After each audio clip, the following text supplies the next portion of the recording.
महरीन की शादी रावलपिंडी के एक खुशहाल घराने में हुई। महरीन की एक पुरानी दोस्त थी, नायाब, बचपन की दोस्त, हर बात की राजदार। शादी के बाद भी नायाब अक्सर उसके घर आती जाती, यहाँ तक कि सास और नंद से भी दोस्ती बना ली। महरीन ने हर दुख, हर शिकायत नायाब को बताई। अम्मी जान रोज मुझ पर तंज करती हैं, नंद के ताने खत्म ही नहीं होते।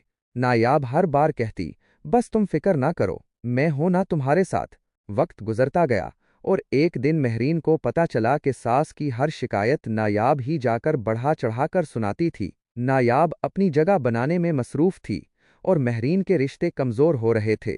दोस्त दुश्मन बन चुकी थी।